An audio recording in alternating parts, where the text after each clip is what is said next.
Hola a todos, en este video vamos a estudiar la teoría del productor neoclásico, que básicamente aborda el problema de explicar cómo es que las empresas que operan en el mercado de competencia perfecta planifican y definen cuáles serán las cantidades que van a producir y llevar al mercado de los bienes que esta empresa desarrolla. Entonces, suponiendo que se trata de una empresa que opera en competencia perfecta, el productor buscará identificar cuál es el nivel de producción que le permite hacer máximo sus beneficios bajo los siguientes supuestos. Es decir, que se plantea que los productores o las empresas realizan sus actividades bajo una lógica de racionalidad sin incurrir en contradicciones de acuerdo a las restricciones económicas que tiene planteadas y con el objetivo de maximizar sus beneficios, contemplando también que tienen la posibilidad de disponer de tres factores productivos: tierra, capital y trabajo, y que cada uno de estos factores exige una retribución a cambio de participar del proceso productivo, y que básicamente lo que suponemos es que estas empresas desarrollan su actividad a partir de disponer de una determinada tecnología, lo cual a su vez le plantea una restricción o una frontera de producción planteado por el rendimiento de estos factores. En este sentido, una empresa puede alcanzar su potencial de producción cuando logra alcanzar el máximo posible con los factores que dispone. Entonces, si quisiera mejorar su capacidad productiva, podrá hacerlo, pero lo va a lograr en el largo plazo, ya que para que esto ocurra se necesita o se requieren de mejoras productivas, tecnológicas y de capacitación del personal, incorporación de capital, cosa que en el corto plazo es muy difícil de realizar, y para eso se requiere de un tiempo prudencial para poder realizar los ajustes necesarios. Entonces, en el corto plazo, las empresas se enfrentan a una restricción tecnológica que puede ser superada, pero que requiere de un tiempo para que eso ocurra. Para profundizar un poco más en el análisis de la producción de las empresas, vamos a desarrollar la noción o el concepto de isocuanta, que supone que los diversos factores de producción son perfectamente sustituibles entre sí. Es decir, que para obtener determinada cantidad de producto existen infinitas combinaciones o formas distintas de hacerlo entre combinaciones del factor capital y el factor trabajo. Básicamente, en una isocuanta lo que podemos ver reflejado son todas las combinaciones posibles entre factor capital y trabajo que a una firma le permite obtener una determinada cantidad de bienes producidos.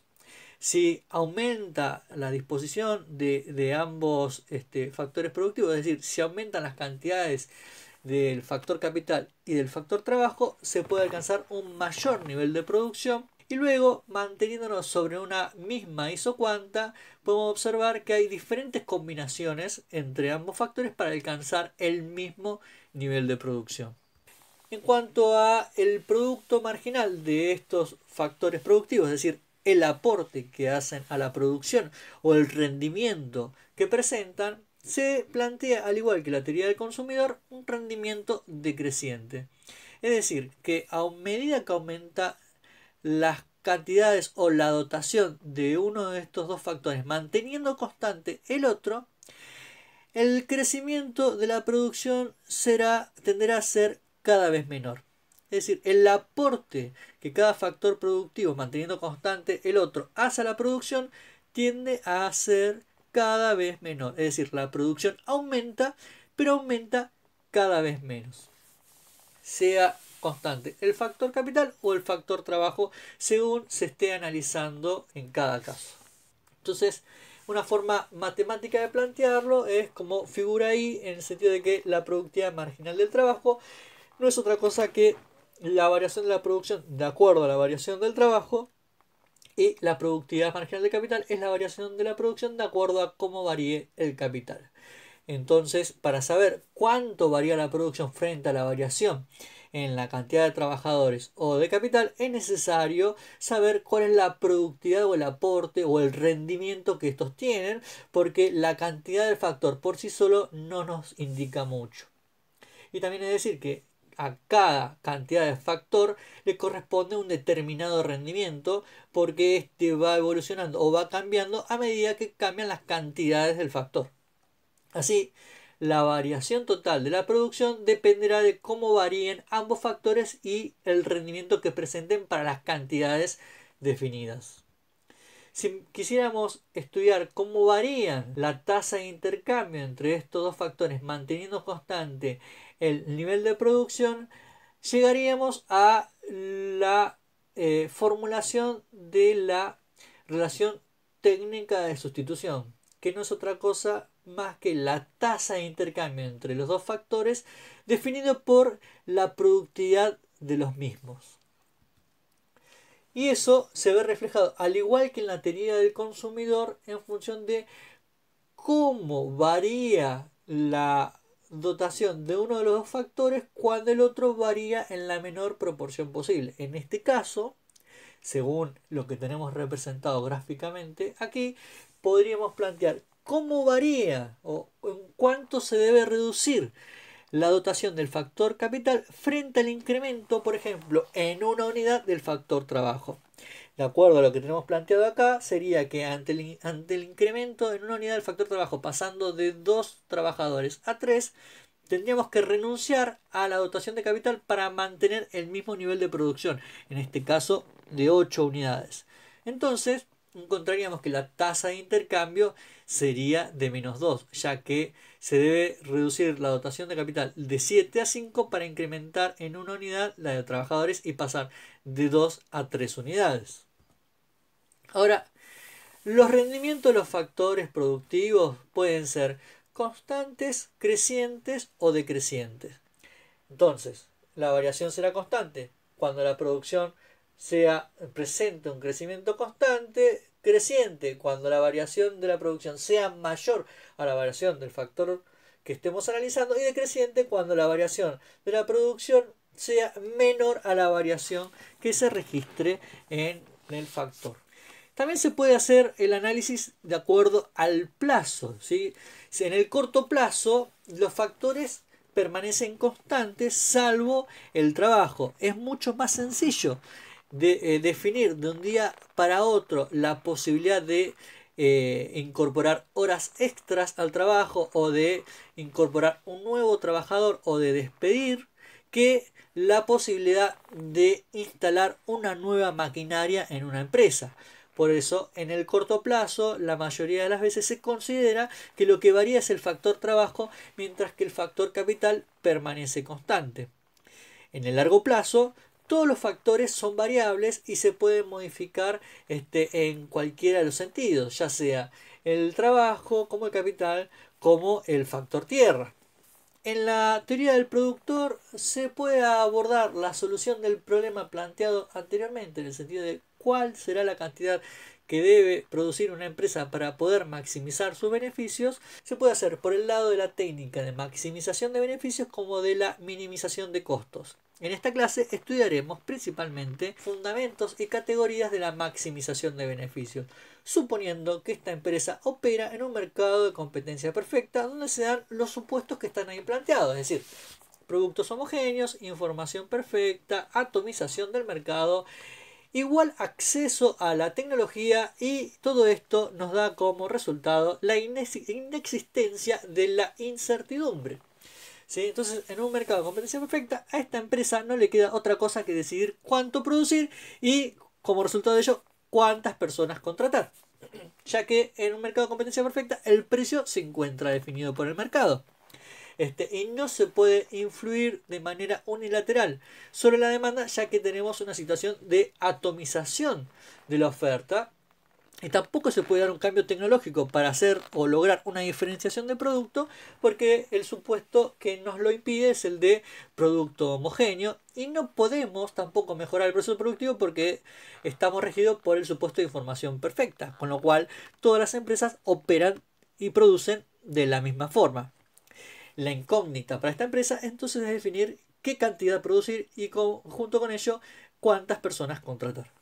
En principio es necesario tener presente qué significa o qué representan los beneficios o cómo se calculan, y básicamente es el ingreso total menos los costos totales. Ingresos menos costos nos indica cuáles serán los beneficios de una empresa.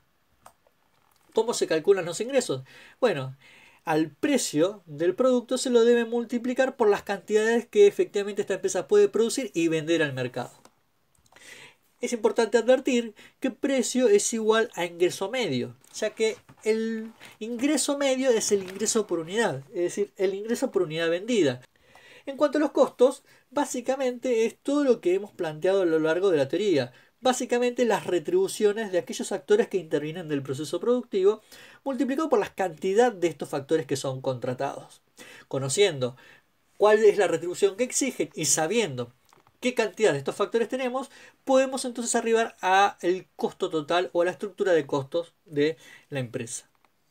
Entonces, podemos definir a los beneficios matemáticamente como el ingreso menos los costos, y podemos desagregar un poco más esto en función de la descripción que hicimos anteriormente como precio por cantidad menos las retribuciones de los factores por la cantidad contratada de los mismos.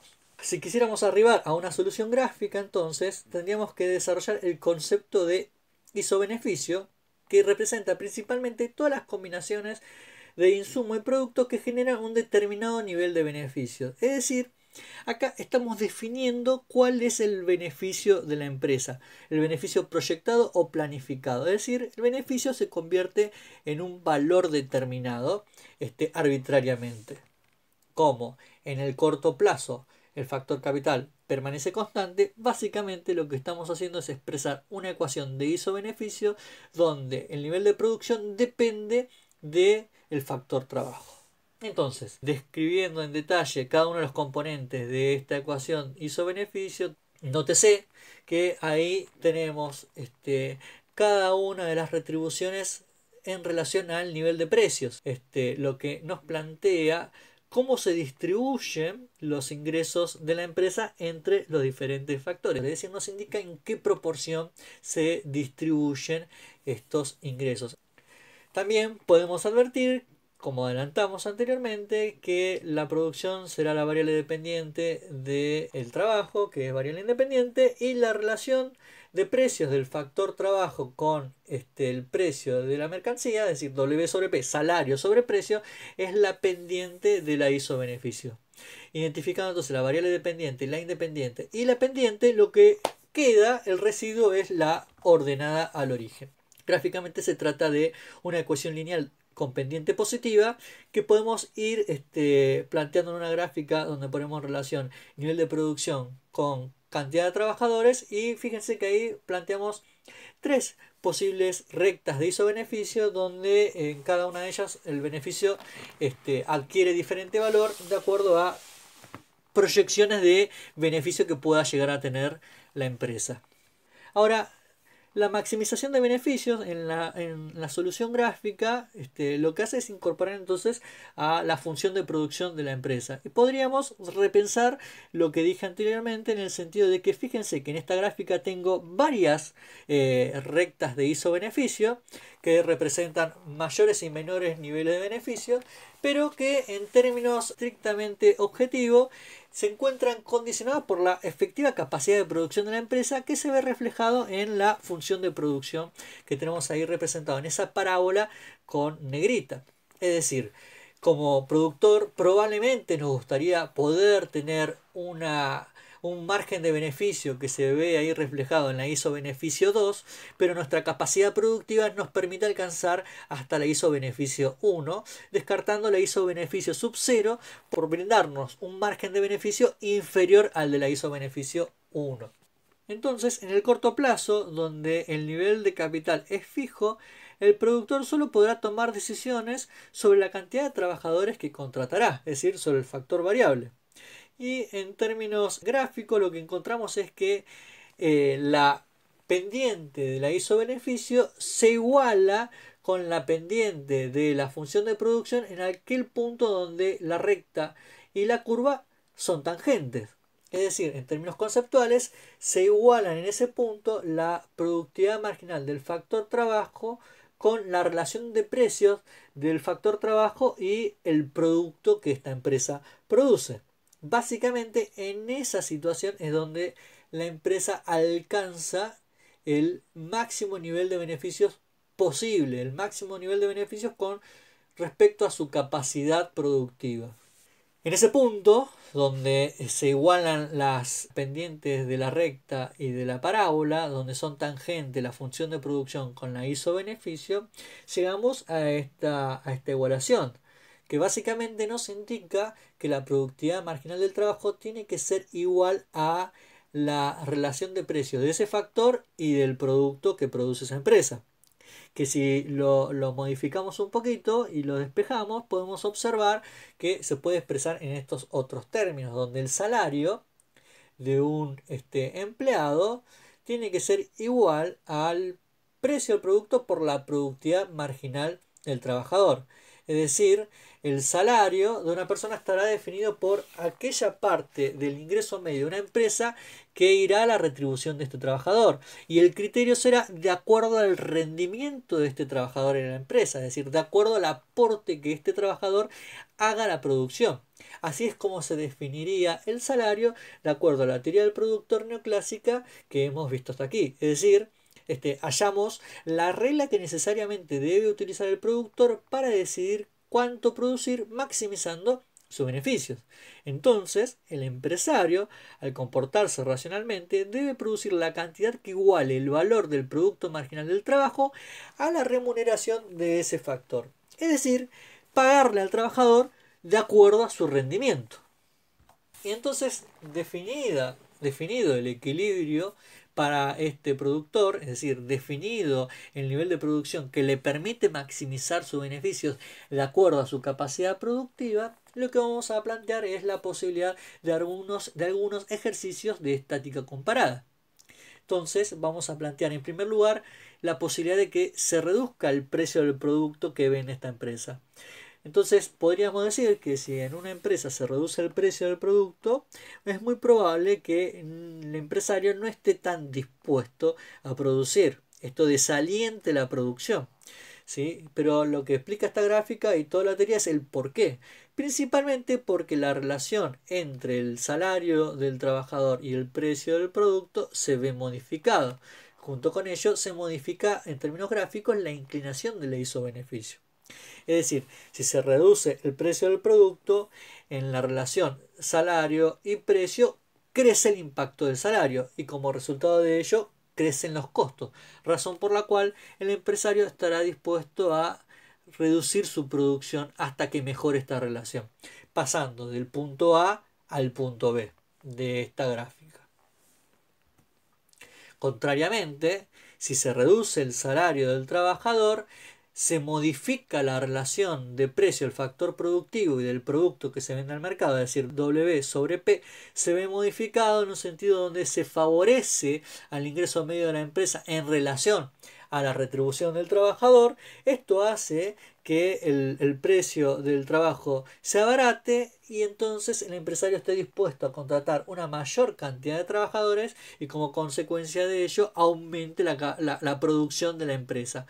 Entonces pasamos del punto A al punto B, donde aumenta la cantidad de contratación de trabajadores y como resultado de ello la producción de la empresa. Con esto cerramos el estudio de la teoría del productor neoclásico desde el enfoque de la maximización de beneficios. En un próximo video estudiaremos la minimización de costos. Hasta luego.